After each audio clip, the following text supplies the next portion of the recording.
il gruppo dei Verdi, la parola all'onorevole Philippe Lambert. Merci, Monsieur le Président. Il est bon que la France soit de retour. Ça fait vraiment trop longtemps que son siège européen était physiquement occupé, mais politiquement vide. Alors certes, l'Europe ne peut être ni française ni allemande, mais elle ne peut rien construire dans la durée si elle ne peut compter sur l'engagement résolu et de l'Allemagne et de la France. Une France qui pourrait, si elle le veut vraiment, incarner à l'intérieur même de ses frontières la devise européenne de l'unité dans la diversité. Monsieur le Président, l'ambition que vous dessinez pour l'Europe recoupe en de nombreux points les combats que nous, régionalistes et écologistes, menons de longue date. Nous sommes convaincus, comme vous, que les Européens doivent agir ensemble s'ils veulent relever les défis de ce siècle. Là se trouve la clé de notre véritable souveraineté. Nous partageons votre volonté de construire une union politique qui redonne la parole aux citoyens. Ils doivent être au cœur du projet européen, pas à la marge. Comme vous, nous voulons donner un avenir à notre monnaie commune. Et ceci exige, oui, un budget robuste d'investissement. Cela exige une garantie commune des dépôts bancaires, mais aussi la fin de la concurrence fiscale et du dumping social. Enfin, nous sommes avec vous pour affirmer Make our planet great again. Nous le savons, vous le savez, l'Europe doit être à l'avant-garde de la transition écologique, à commencer par son budget qui doit en être l'instrument. L'écologie est la clé de notre prospérité. Monsieur le Président, ce que vous souhaitez pour l'Europe, vous affirmez que la France doit commencer elle-même à le faire dès aujourd'hui. Votre action en France raconte une toute autre histoire. Une histoire qui met à mal la devise de votre pays, liberté, égalité, fraternité. Où est la liberté? Lorsque vos citoyens peuvent être surveillés, assignés à résidence et perquisitionnés sur de simples soupçons de la police. Où est la liberté? Lorsque des policiers armés débarquent au petit matin pour arrêter un groupe de jeunes dont le seul tort serait d'avoir occupé pacifiquement un chantier. Ma fille en était. Elle fut emmenée devant son fils de 2 ans, loin de chez elle pour subir pendant toute une journée un interrogatoire. Dans votre France, l'état de droit garant de nos libertés s'éloigne jour après jour. Liberté, égalité. Où est-elle l'égalité lorsque vous imposez toujours plus de précarité aux travailleurs alors qu'en même temps, vous faites des cadeaux fiscaux aux plus riches, ceux que vous aimez appeler les premiers de cordée? Votre foi en eux est inébranlable. Mais voyez-vous, ce qui définit la cordée, monsieur Macron, c'est la corde.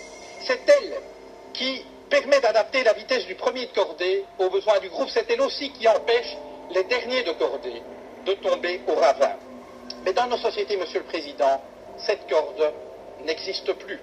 Les riches s'enrichissent, les classes moyennes stagnent et se précarisent, et les plus fragiles sont abandonnés à leur sort. Liberté, égalité, fraternité. Est-ce au nom de la fraternité que vous vendez des armes à des régimes qui les retournent contre leur propre population ou contre leurs voisins? Où est-elle cette fraternité lorsque votre police lacère tente ses sacs de couchage de migrants? Procédures expéditives, recours non suspensifs, détentions administratives, voilà les ingrédients de votre projet de loi sur l'asile et l'immigration. Contenir et refouler plutôt qu'accueillir des êtres humains en exode forcé. Liberté, égalité, fraternité, au pays de l'accord sur le climat, je rajouterai un 4e terme, durabilité. Vous dites vouloir la taxe carbone, la fin du glyphosate, la fin des voitures diesel, bravo. Mais vous restez en même temps un ardent promoteur des traités actuels de libre-échange et pire encore du nucléaire.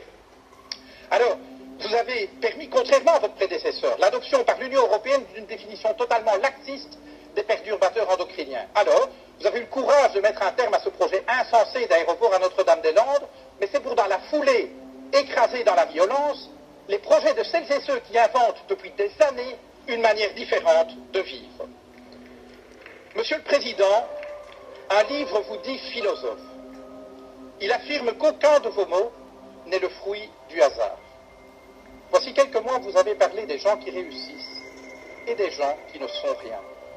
Vous n'avez pas dit des gens qui ne font rien ou des gens qui n'ont rien. Vous avez parlé des gens qui ne sont rien. Voyez-vous, pour nous, le projet européen consiste précisément à faire en sorte que plus jamais, en aucun endroit de ce continent, aucune femme, aucun homme ne puisse être considéré comme rien ou se penser comme rien. Car considérer les êtres humains comme rien, c'est permettre de leur faire subir n'importe quoi, et cela, nous ne l'accepterons jamais.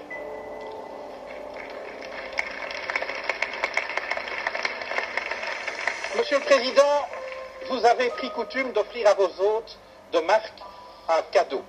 Permettez-moi de faire de même. Je vous offre cette corde d'escalade, symbole de la cordée à laquelle vous semblez tenir. Je vous dirai ceci.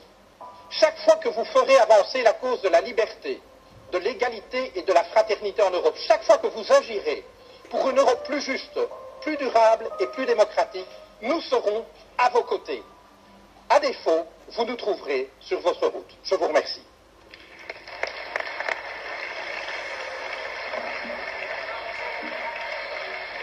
Per il gruppo confederale della sinistra unitaria europea, sinistra verde nordica, la parola all'onorevole Patrick Leyaric.